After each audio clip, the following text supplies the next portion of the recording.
sommaire de l'actualité de ce mercredi 27 août 2014, le démarrage des tests de sélection des agents techniques chargés de la saisie des listes électorales, une opération conduite par l'ANPE sous la supervision de la Commission électorale nationale indépendante. 150 jeunes formés à l'entrepreneuriat et aux valeurs citoyennes dans le cadre d'un camp dénommé Vacances utiles et citoyennes. La rencontre se déroule à l'espace Blue Zone de Kakaveli. Enfin, l'Organisation mondiale de la santé et la Banque africaine de développement attirent l'attention de la communauté internationale sur les effets néfastes que l'épidémie de fièvre hémorragique Ebola pourrait avoir sur les économies des pays touchés. Pour aider à l'intensification de la lutte contre le fléau, la BAD a remis un chèque de 30 milliards de francs CFA à l'OMS. Mesdames, Messieurs, bonsoir et bienvenue dans cette édition. Les kits d'enregistrement biométrique dont la Commission électorale nationale indépendante avait annoncé la réception aujourd'hui ne sont finalement pas arrivés comme prévu. Voici le communiqué dans lequel la CENI annonce le report de la réception et de la présentation de ces kits aux médias. La Commission électorale nationale indépendante, CENI, informe l'opinion publique du report de la réception des 400 nouveaux kits d'enregistrement biométrique acquis pour la consolidation de ses capacités opérationnelles dans le cadre de l'organisation de l'élection présidentielle de 2015. Ce report est dû au fait que l'avion mobilisé pour le transport des kits d'enregistrement biométrique n'a pu les convoyer de Bruxelles à Lomé pour des raisons techniques. Elle rassure l'opinion publique que toutes les dispositions seront prises pour que le matériel soit livré à bon port de façon diligente. La CENI présente ses excuses aux professionnels des médias et à leurs organes publics et privés pour cette situation indépendante de sa volonté. Elle leur confirmera les nouvelles dates de cette cérémonie ultérieurement. La CENI renouvelle aux acteurs des médias ses gratitudes pour leur disponibilité et compte sur le patriotisme, l'engagement et la mobilisation de tous pour la réussite du processus électoral de 2015 fait à Lomé le 27 août 2014 pour le président, le vice-président, Maître Omao Achou Jean-Claude. Le report de la réception de ces nouveaux kits d'enregistrement biométrique n'aura certainement aucun impact sur les autres phases du processus électoral.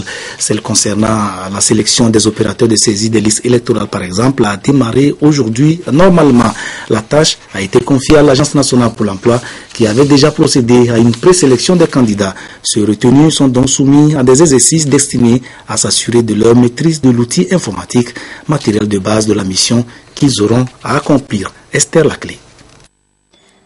Dernière mise à jour avant le test de sélection des opérateurs de saisie.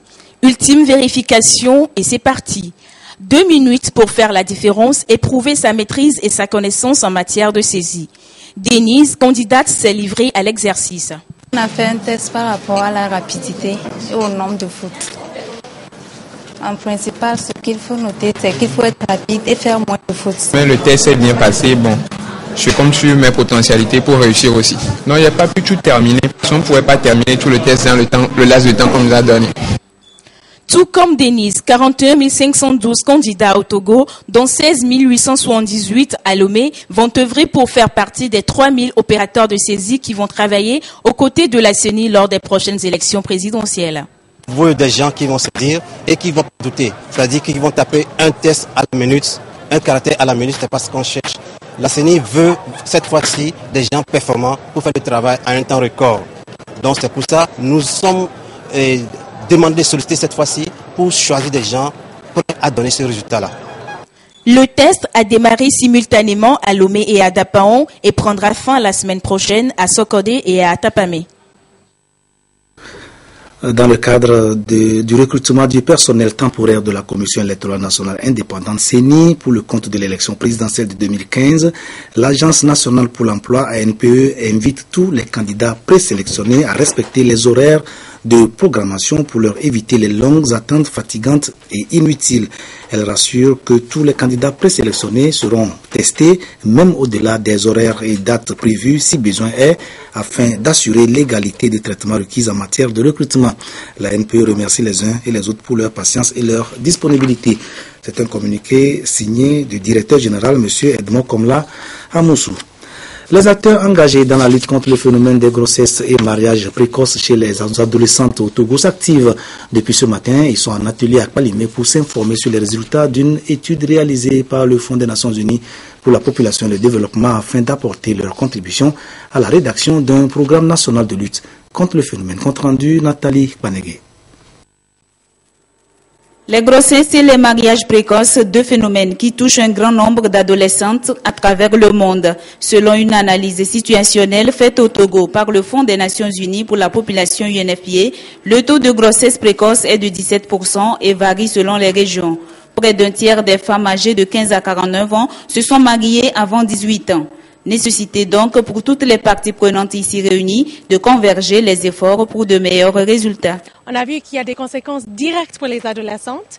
Il y a les conséquences sur sa santé, notamment la mortalité maternelle et la morbidité maternelle. On a vu aussi qu'il y a souvent une déperdition scolaire suite à une grossesse précoce. Il y a également l'exclusion sociale dans certains milieux de la fille. Mais nous avons vu aussi qu'il y a des conséquences pour les bébés et les nouveau-nés des mères adolescentes, pour leur santé surtout, et aussi pour les communautés. Et maintenant qu'on connaît le phénomène, on connaît ses conséquences et vraiment on a analysé toutes les réponses que le pays avait déjà engagées. On voit où se trouvent les vides à combler. Est-ce que c'est sur le plan des lois? Est-ce que c'est sur le plan des actions sur le terrain? Est-ce que c'est en termes d'engagement? À travers les politiques, les plans sectoriels et la stratégie de croissance accélérée de promotion de l'emploi SCAP, le gouvernement met en œuvre des actions pour la prévention des mariages et grossesses précoces afin de mieux préserver la santé des enfants et des adolescentes. Nous passons beaucoup de temps à travers le ministère de l'Action sociale, le ministère de l'Éducation, d'enseignement primaire et secondaire et d'autres, et les ONG, à sensibiliser les acteurs sur les inconvénients des grossesses précoces et les mariages précoces. Et donc ces sensibilisations sont très importantes parce qu'elles permettent d'abord aux enfants, donc aux filles et aux garçons, de pouvoir prendre en main leur avenir, mais aussi à la communauté tout entière de les accompagner parce qu'il faut un soutien aux enfants pour éviter ces fléaux qui empêchent aux jeunes et aux filles particulièrement de pouvoir réaliser leur potentiel.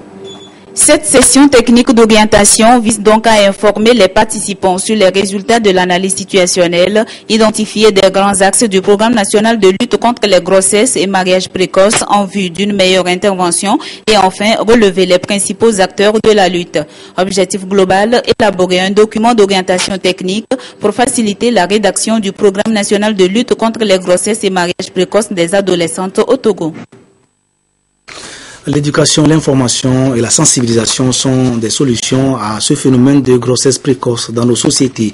Il a été relevé que c'est surtout pendant les vacances scolaires que le phénomène prend de l'ampleur, d'où la nécessité d'intensifier les actions à travers des rassemblements de jeunesse comme celui que le ministère en charge de la jeunesse et de l'emploi des jeunes anime en ce moment à l'espace Blue Zone de Kakaveli. 150 jeunes ont adhéré à cette initiative dénommée Vacances utiles et citoyennes. Les participants à qui la ministre Victoire Tomega Dogbe a rendu visite hier sont formés sur l'entrepreneuriat et l'informatique. Charlotte Oussime, Rachel Aoukou. Au cœur des priorités du chef de l'État, l'épanouissement de la jeunesse togolaise. Le président de la République s'investit de ce fait à faire d'elle un acteur pour le développement. Ainsi, 150 jeunes ont volontairement et gratuitement pris part au programme Vacances utiles et citoyennes édition 2014. Un rendez-vous qui leur offre l'occasion de se faire de nouveaux amis, de se familiariser avec les travaux manuels et de se perfectionner en informatique. Durant les 3 semaines de la formation, ils ont fait preuve de rigueur, d'assiduité, de ponctualité et de créativité. On nous a permis d'apprendre à vivre en société, d'apprendre à travailler en groupe. D'autant plus que nous, les jeunes qui sont ici, pendant ces vacances, on fait parfois des activités qui ne nous donnent pas l'opportunité de reprendre la rentrée prochaine en toute sérénité. Ainsi, en créant ce centre, on nous a permis de se retrouver, de mettre ensemble nos idées pour former ce que vous avez visité, ce que vous avez vu, comme nos fabrications. Je suis très contente d'avoir participé à ce programme. J'invite les jeunes à aller à la rencontre de l'information, à être à l'écoute, parce que le ministère en charge de la jeunesse met pas mal d'initiatives à l'encontre des jeunes pour que les jeunes puissent s'épanouir, de vivre les vacances en groupe, en communauté, ensemble et pouvoir aussi développer leur esprit de créativité. Cette connaissance acquise aujourd'hui déblaye la voie de l'entrepreneuriat à ces jeunes. Et nous sommes heureuses de constater que cette première expérience, elle est réussie parce qu'elle a connu la participation de près de 150 jeunes venus des différents quartiers de Lomé. Et l'une des doléances, c'est que les jeunes souhaitent que nous puissions pérenniser l'activité, mais aussi la consolider avec d'autres ateliers. Nous pensons que, comme le demandent les jeunes, ouvrir d'autres ateliers pour l'édition prochaine, justement pour faire éclore les talents des jeunes et faire en sorte que les jeunes puissent réellement découvrir ce qu'ils ont en eux de profond et qu'ils puissent l'utiliser pour leur avenir. C'est depuis 2010 que le ministère en charge de la jeunesse a initié ce programme. Hier, il ne profitait qu'aux meilleurs élèves. Aujourd'hui, il a été retouché et prend en compte la jeunesse scolaire, estudiantine, professionnelle de 15 à 25 ans. Présent à cette rencontre, le secrétaire général de la présidence de la République, Davy Bénissant, et le secrétaire d'État chargé des institutions de la République, Christian Trimois, ont rappelé le bien fondé de ce programme et appelé les jeunes à s'approprier les connaissances acquises et à promouvoir les valeurs citoyennes. Pour cette année, 5 ateliers ont été ouverts. La décoration des tapettes, le perlage, la préparation du savon liquide, la sérigraphie et l'informatique. D'autres sont prévus pour les prochaines éditions de ce programme qui s'étendra sur toute l'étendue du territoire national. Le Centre autonome d'études et de renforcement des capacités pour le développement au Togo, CADERT, a soumis aujourd'hui pour analyse et validation les résultats d'une étude qu'il a commanditée l'an dernier sur le rendement et l'efficacité des systèmes fiscaux des États membres de la CEDEAO. Prenant le cas du Togo, cette étude visait à explorer et à proposer les voies et moyens pouvant permettre d'améliorer notre système fiscal. Précision, Christine Petcheki, Aloudé. Malgré les réformes mises en œuvre ces dernières années pour augmenter le taux de croissance, le taux de pression fiscale demeure relativement faible. Il tourne autour de 17% selon des études. Comment alors mobiliser plus de ressources fiscales? Le Centre autonome d'études et de renforcement des capacités pour le développement au Togo, CADERT, s'est proposé d'analyser le système fiscal togolais. Il a identifié ses forces et faiblesses, les différents types d'impôts et leur part dans les recettes fiscales, puis l'optimalité des taux d'imposition. Les forces, c'est que, en réalité, notre système fiscal depuis les années 90 est doté de textes légaux sur lesquels on peut fonctionner et améliorer. Il y a eu plusieurs réformes. Comme faiblesse, il y a le secteur informel qui se développe beaucoup et qui n'est pas couvert par la fiscalité. Les pays en voie de développement, selon l'étude, ont tendance à privilégier les ressources externes qui sont souvent instables. Il faudrait plutôt mettre l'accent sur la mobilisation des ressources internes, selon le professeur Kako Nubukpo, tout en recherchant les pistes d'accroissement de ces ressources. Les pistes qui se dégagent sont nombreuses. Il nous paraît important d'élargir l'assiette. Le rendement même de la fiscalité au Togo, qui est de 70%, n'est pas suffisant. Il reste 30% à aller chercher. Et c'est pour cela que le gouvernement a mis sur pied l'Office togolais des recettes. Et donc, il sera utile d'évaluer dans quelques années l'impact de la création de l'OTR sur le rendement fiscal au Togo. Comme niche fiscale à explorer, c'est la fiscalité sur le patrimoine. Nous ne payons pas suffisamment d'impôts sur le patrimoine dans notre pays. Ce qui fait que la charge fiscale sur les revenus du travail est beaucoup plus importante que la charge fiscale sur les revenus du patrimoine. Les résultats de l'étude sont soumis à l'appréciation des représentants des institutions nationales et internationales, des chefs d'entreprise, de la société civile et du secteur privé. Leurs observations et suggestions contribueront à améliorer le document afin qu'il reflète mieux le rendement et l'efficacité du système fiscal au Togo. Le Centre togolais des expositions et foires de Lomé prépare de son côté activement la prochaine édition de la foire internationale de Lomé.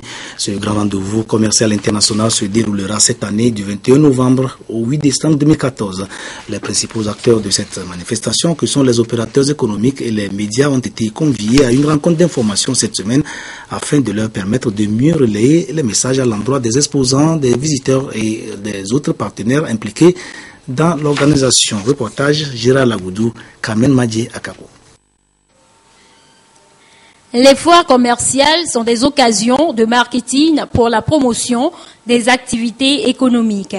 Pour faire de la 12e foire de Lomé celle de toutes les opportunités d'affaires, le Centre togolais des expositions et foires CETEF veut mieux impliquer les professionnels des médias dans l'organisation. Des journalistes de la presse publique et privée sont donc en formation. Une journée pour ces hommes de presse de maîtriser les réels contours de l'organisation de cette manifestation.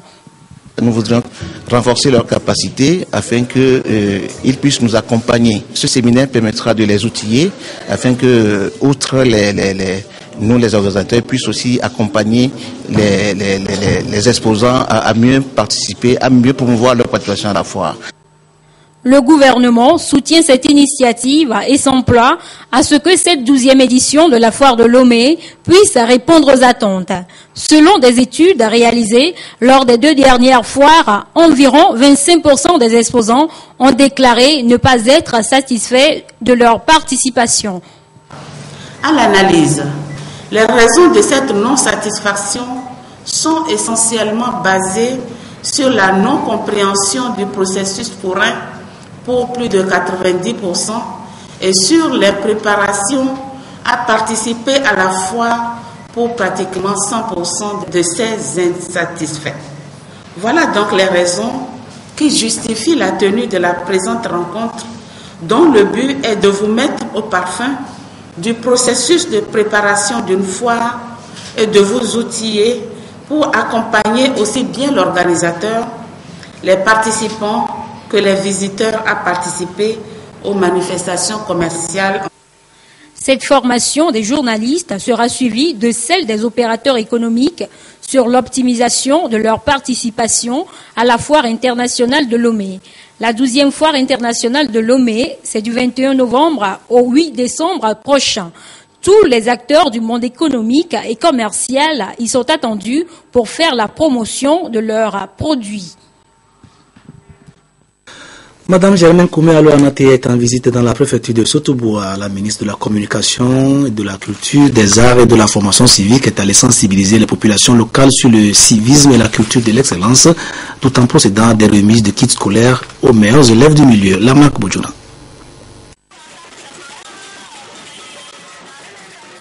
Les populations de Sotoboa Centre et d'Adjenguéré étaient face à la ministre de la Communication, de la Culture, des Arts et de la Formation civique en tournée de sensibilisation sur le civisme et la culture de l'excellence, couplée de la remise des kits scolaires aux meilleurs élèves aux différents examens de fin d'année.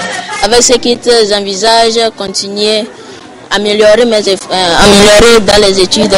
Comme ça, dans 2 ans, je vais encore faire de grandes performances.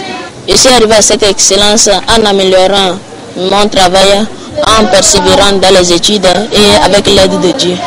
Je remercie sincèrement pour les kits, les vélos, les dons qu'ils ont fournis à notre égard. Je remercie sincèrement Madame la ministre. Cette tournée, en prélude à celle nationale de sensibilisation prévue pour les prochains mois, a permis à la ministre Koumé-Aloanate d'appeler les populations à l'abandon de l'incivisme. Partout où nous sommes passés, nous avons rencontré des populations réceptives. Et parce que tout le monde est conscient, chaque citoyen est conscient de l'incivisme grandissant.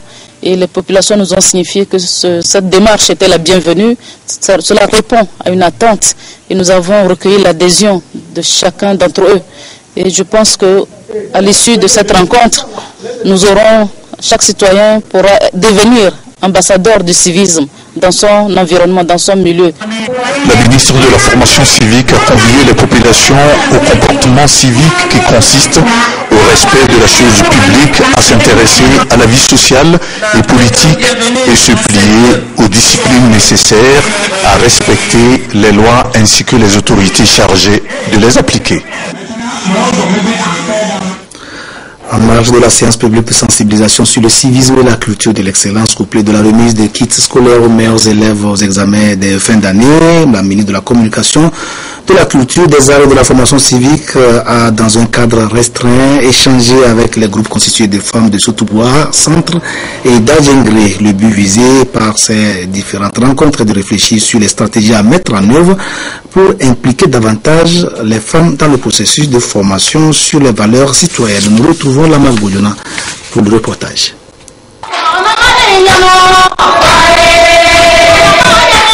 Ce sont des femmes heureuses, dynamiques que la ministre Koumé Allo Anaté a rencontrées à Sotobois et à Djengere.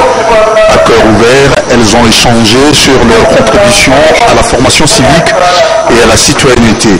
En qualité de première éducatrice, les femmes leaders, commerçantes et agricultrices de Sotobois et d'Adjengere ont promis d'accompagner la ministre dans l'accomplissement de la mission qui lui a été assignée par le chef de l'État, Fort Echegimani Simbe. Nous disons merci au chef de l'État qui a fait le choix d'une femme à Sotobois. Nous sommes très contentes de voir notre sœur dans le gouvernement. Et on avait soif d'elle.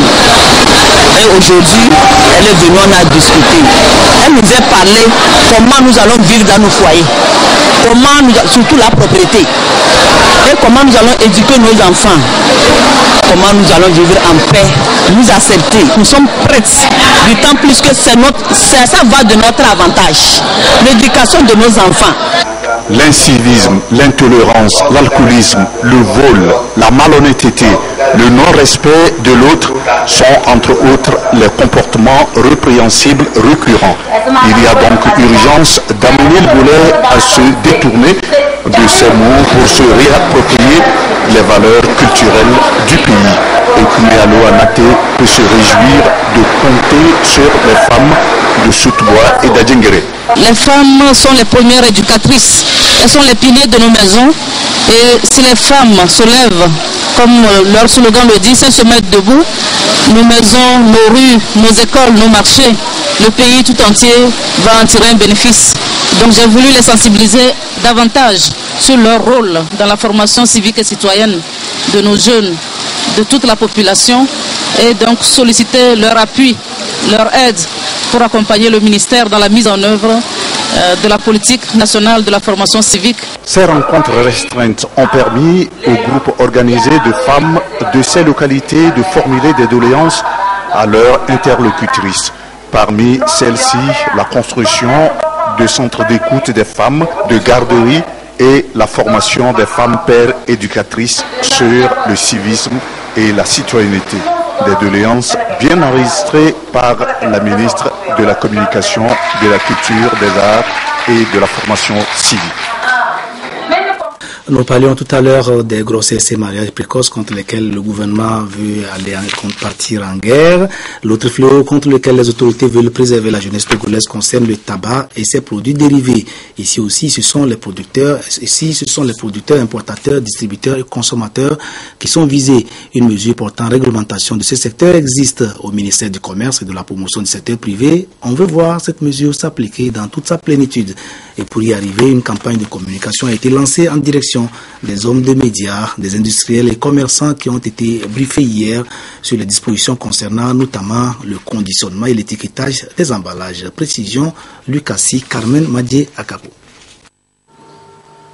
À partir du 1er septembre, les boîtes de cigarettes vendues au Togo changent d'emballage.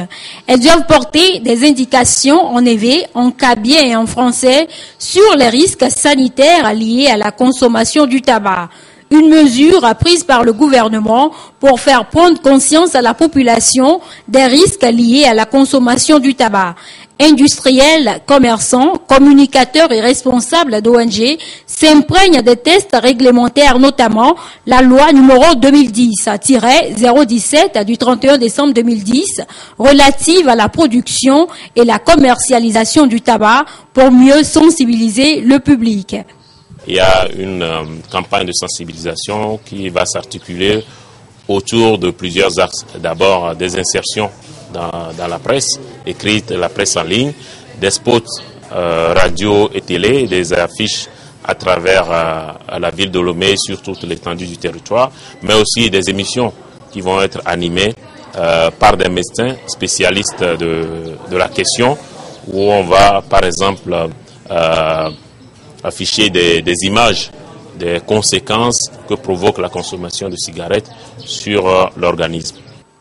Le délai moratoire prévu à titre d'avertissement sanitaire et autres spécifications sur le conditionnement et l'étiquetage du tabac est entré en vigueur depuis le 1er juillet dernier.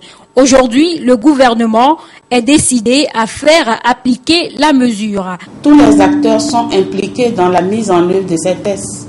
Ainsi, l'administration publique, les consommateurs, les ONG, les industriels et toute la population sont invités chacun à son niveau à la mise en application effective de ces tests. Le gouvernement ne ménagera aucun effort pour soutenir toutes les actions allant dans le sens de l'amélioration de la santé quotidienne des Togolais.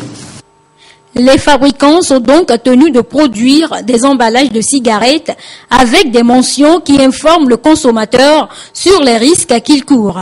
Déjà le lundi prochain, les anciennes boîtes seront retirées du marché. Un nouveau port de pêche va voir le jour dans les prochains mois à Lomé. L'extension du port autonome de Lomé, avec notamment la construction du 3e quai et la mise en place de nouvelles installations, ont rétréci l'espace de l'actuel port de pêche pour permettre à ses occupants de disposer de places suffisantes pour leurs activités. Il a donc été décidé de leur construire un nouveau port plus moderne et avec des équipements appropriés. L'information a été portée à la connaissance des pêcheurs hier par le comité de suivi de la réalisation de l'ouvrage. Reportage Sylvain Aboudou.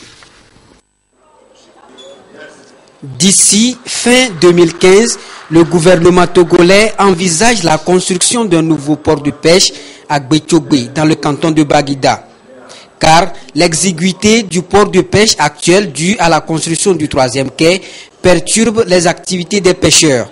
D'où cette campagne de sensibilisation de proximité pour expliquer aux bénéficiaires les démarches entreprises par le gouvernement. Avec l'extension du port commercial, port autonome de Lomé, l'espace est réservé pour les activités de pêche est réduit. Donc c'est ce qui a nécessité que le gouvernement sollicite un financement pour construire un nouveau port de pêche. Et ce nouveau port de pêche est situé dans le village de Gbetchogbe. Donc il faudrait que les pêcheurs soient informés du processus de construction de ce port de pêche et aussi qu'ils sachent les infrastructures qui seront mises en place au niveau du nouveau port de pêche. C'est pour cela que nous avons voulu échanger avec cette communauté. Les nouvelles installations seront construites de façon plus moderne et répondant aux normes internationales. Il y a un principe que nous appelons le principe de marche en avant. Marche en avant, ça veut dire quoi? Ça veut dire qu'un port de pêche, il doit avoir d'abord un bassin où les pirogues et les bateaux de pêche vont venir. Il y aura un quai où les débarquements seront faits, les débarquements de poissons seront faits. Il y aura une criée qui doit accueillir les produits de pêche, pêchés, ramenés de la mer. Donc les produits de pêche frais qu'on doit mettre sous cette criée-là. Le comité de suivi du projet de construction a également entretenu la communauté des pêcheurs sur les mesures préventives à observer pour éviter le virus Ebola qui ne cesse de faire des victimes dans la sous-région. La fièvre hémorragique Ebola, parlons-en justement. Dans les pays touchés, on a franchi la barre des 1400 morts, 1427 plus précisément. D'après l'Organisation mondiale de la santé, il faut au moins 6 mois pour venir à bout de la maladie. Si d'importants moyens sont mis en œuvre pour mener la lutte. Des moyens que la Banque africaine de développement s'est empressée de mettre à disposition de l'OMS à travers la remise d'un chèque de 60 millions de dollars, 30 milliards de francs CFA. Il faut faire vite car, d'après la BAD, les économies de ces pays risquent d'en être dangereusement affectées.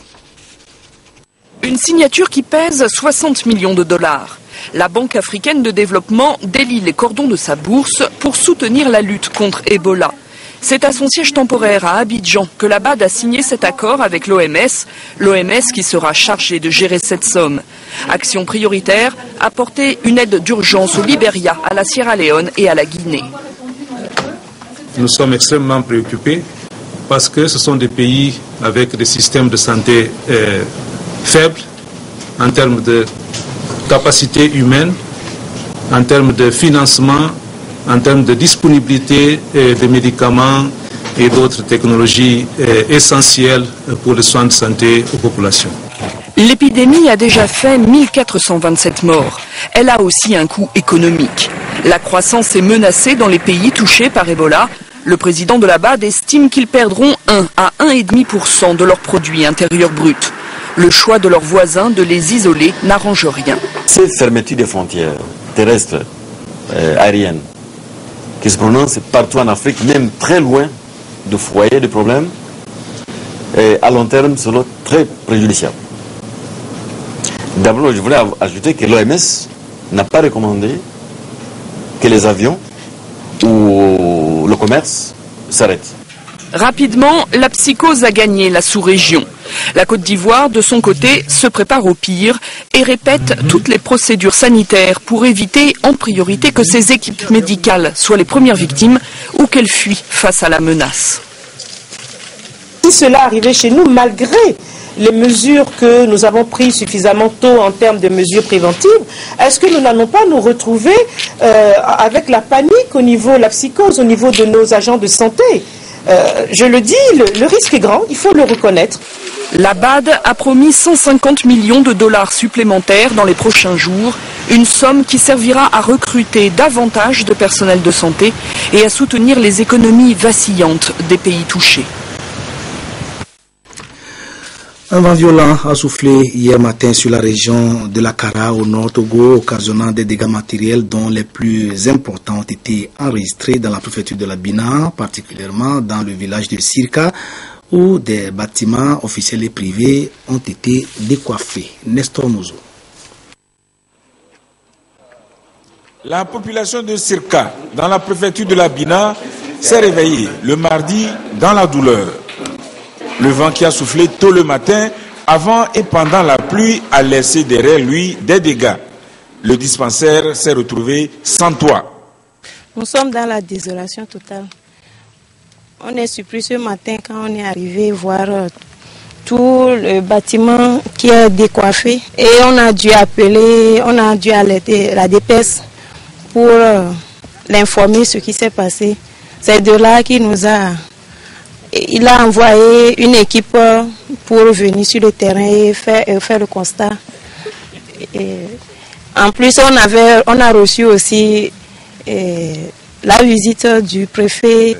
Heureusement pour nous qu'il n'y avait pas de malades ni de femmes dans la nuit au cours de tous ces dégâts.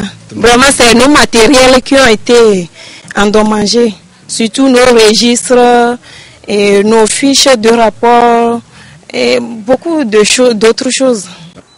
Ce qui a pu être sauvé a été transféré dans un bâtiment de l'école primaire publique. Les dégâts ne se limitent pas au centre de santé. Certaines maisons ont été éventrées. D'autres sont debout mais n'ont plus de toit. Les arbres et les champs n'ont pas été épargnés. Quand on nous a annoncé cette triste nouvelle, nous avons dû courir. Ce que nous avons constaté, c'est déplorable. Sirka a connu depuis même la saison des pluies. Et ce n'est pas le seul cas. Il y a eu déjà même l'établissement scolaire, le CG, qui a été décoiffé. Le gouvernement a déjà fait même les efforts pour remettre cela. Et aujourd'hui encore, nous constatons que le centre de santé est détruit. Et vraiment, c'est déplorable, mais on ne peut rien. On fait avec. Nous lançons un appel à toutes les bonnes volontés pour qu'ils viennent nous sauver. Fort heureusement, dans toutes les maisons qui ont subi aussi la furie du vent, aucune perte en vie humaine n'est à signaler. Ce vent a été aussi ressenti dans presque toute la région de la Kara.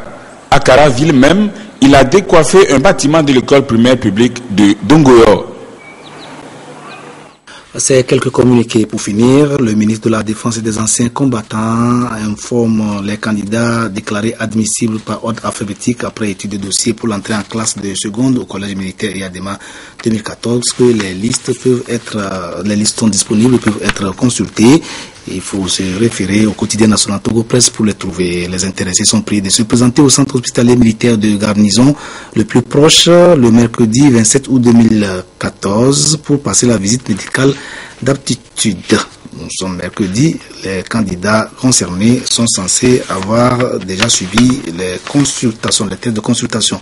Tous ceux qui ne se seront pas présentés avant le mardi 9 septembre 2014 seront considérés comme démissionnaires. Le ministre de la Défense et des Nations combattants communique par ailleurs. Les candidats dont les noms sont également consultés dans le quotidien national Togo Presse sont déclarés admissibles par ordre alphabétique au concours d'entrée en classe de 6e au collège militaire et ADEMA 2014. Les intéressés sont priés de se présenter au centre hospitalier militaire de garnison le plus proche le lundi 27 août 2014 pour passer la visite médicale d'aptitude. Ça également a donc dû être déjà fait. Tous ceux qui ne se seront pas présentés avant le lundi 5 septembre 2014 seront considérés comme démissionnaires. Arrêté numéro 228 MEPS CAB SG 2SG portant organisation d'un concours national de recrutement d'élèves pour les lycées scientifiques de Lomé et de Kara. Un concours national de recrutement d'élèves pour les lycées scientifiques de Lomé et de Kara est ouvert le lundi 15 septembre 2014 dans les centres ci-après: Lomé, lycée de Tokoin, Thiévier, lycée de Thiévier, Atakpamé, lycée d'Atakpamé, Sokodé, lycée de Sokodé, Kara, lycée Kara 1, Dapon, lycée de Nassablé. Le nombre de places ouvertes au concours est de 75. Un autre arrêté interministériel portant organisation d'un concours national de recrutement d'élèves, instituteurs, institutrices du préscolaire et du primaire pour les écoles normales d'instituteurs de Dapon, Niamtougou, Sotougua, Adeta, Notien et Tabligo. Ce concours est ouvert le jeudi 25 septembre 2014 pour le compte des écoles normales d'instituteurs de Dapaon, Niamtougou, Sotougua, Adeta, Notien et Tabligo. Le nombre de places ouvertes au concours est de 1200 à raison de 500%, de 50%. Pour chaque sexe est réparti comme suit: Eni de Dapaon 200, Eni de Niamtougou 200, Eni de Sotougua 200, Eni d'Adeta 200, Eni de Notien 200, Eni de Tabligo 200. C'est la fin de cette édition, mais avant de vous quitter, je vous informe que le second rendez-vous de l'émission Le Contribuable est à 21h ce soir sur la télévision togolaise. Aimé Abalo et Nadej Nanya recevront pour ce deuxième numéro le chef projet du Sidonia World pour débattre de ce nouveau logiciel mis en place par l'Office togolais des recettes pour l'amélioration de la qualité des services aux opérateurs économiques et surtout lutter contre la corruption. C'est la fin de cette édition. Merci de votre aimable attention. Excellente soirée à tous. Au revoir.